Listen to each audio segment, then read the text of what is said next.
knowing we don't need roads. Miss Kirby, Miss Burstyn, how are you this morning? Welcome to Chicago. Hi, Jake. What time is it there? It is 8:30 in the morning, but I work the morning show, so I'm 8 cups of coffee in already. This movie is astonishing. Your performances are stunning. I have so much I want to talk to.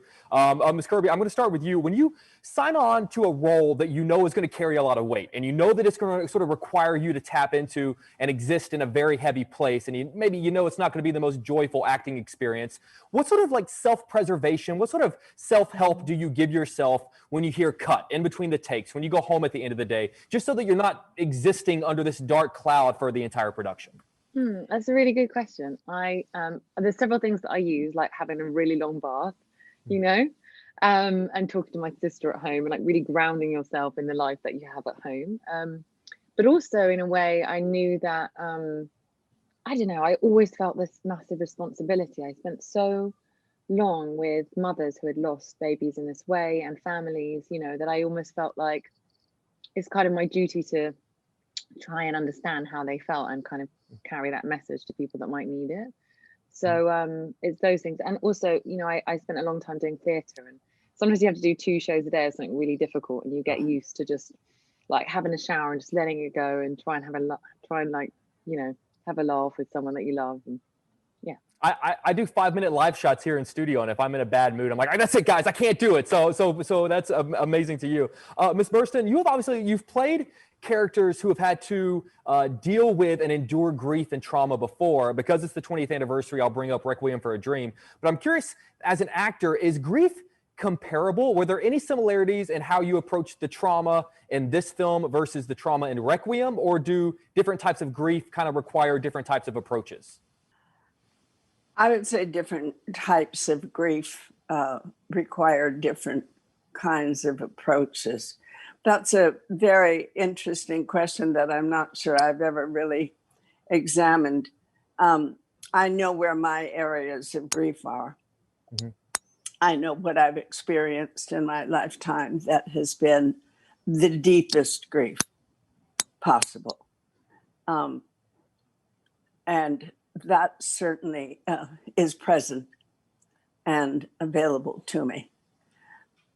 I don't know if there's a different grief for this kind of event and a different grief for that kind of event. I know that there's a human well of grief that you carry with you that's available to you if you want to go there. There are times when I go there and go, no, don't go there today. We're doing something else today. And so when I have to go there for a film, it's almost like saying, all right, now I can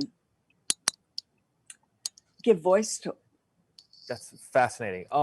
Ms. Kirby, I have to ask about, I know you're going to get asked this 1,000 times, but just that opening act, the home birth scene, how do you even begin to approach something like that? And what was that shooting experience like? Because watching it, it felt so intimate and personal. Was it a closed set? And I'm sort of curious how long, I know this is a lot of questions, but like how long did it take? Because that is honestly one of the most powerful and stunning things I've seen from an actor and just in a movie in a very long time. Well, we knew we wanted to do it all in one take. And so we had to rehearse a little bit in the space, but we didn't over rehearse it. We had to leave a lot to just like hope it would happen in front of the camera. We did 4 takes the first day and 2 the second. So we did 6 takes in total. And the 4th take is the one that Cornell used in the film. And really, it was almost like, you knew the moves, kind of knew where to be. And I had the absolute privilege of watching someone give birth for real as part of my research, because I realized really quickly that no documentary I'd found anywhere really gave me the representation of what a full birth is. And then I got scared because I haven't given birth before, but so many women have, and so many men have seen women give birth and been there completely on the journey. And I just thought my main mission was to make it as real as possible for everyone that's been through it, and for people that haven't, and not make it sanitized or a palatable movie version of it. I wanted it to be the full thing. And so that was the big motivation. And so I had to learn what it might feel like and really get in that space. And then And then as soon as we kind of would set up the whole flat and get ready, it wasn't a closed set, it was the whole crew all in together. So it felt like a real unit, because even Ben, the cinematographer, was holding the camera. And so one wrong move from him and the whole thing, we'd had to start again. Oh. And so he was just as much of a team player as, you know, Molly, who played the midwife, and you know, everyone using the helping with the prosthetics behind they'd hide in the cupboard and then come out, or the real baby that we had on set in the other room, you know. So it was like it was almost like doing a play. It was like a company of, you know, of actors and creatives coming together to go, this is our big attempt, you know, for everyone that has been through it, also everyone that has been born, which is everyone. Yeah, I know they're giving me the wrap. I just had to ask very quickly, like you mentioned sort of you went and watched someone give birth for this film. How do you guys like approach someone, like do you like knock on their door and they're like, hey, so we're shooting this movie and can we just peek in real quick? Like obviously I'm like, how do you find someone to ask them to do that? I know. Well, first I wrote to lots of obstetricians, and there was one that said, come on the labor ward and just shadow me and learn from the midwives. So the midwives were teaching me all these moves on like the balls and the birthing things. And, you know, I was like really trying to learn all of that. And then, you know, because I spent so many days there, they said, look, if we will ask if someone would allow you to. And I thought, they'll never allow me to. But this one woman, they asked, and she said yes. And it was just like the most incredible gift for me.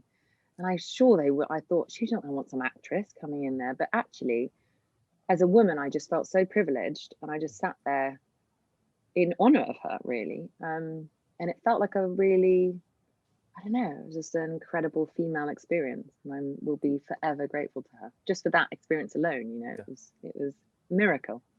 Well, ladies, if you cannot tell, I'm such a fan of both of yours. It's so good to see you guys again. And this film is one of genuinely one. I always tell people I do junkets every day. So if I don't like a movie, I just don't say anything about it and just start asking questions. But your performances are stunning. The film is stunning. So I really, really, really appreciate you taking the time to do this. Thank you so much.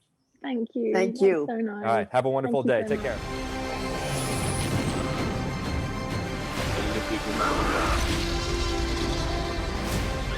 Where we're going, we don't need roads.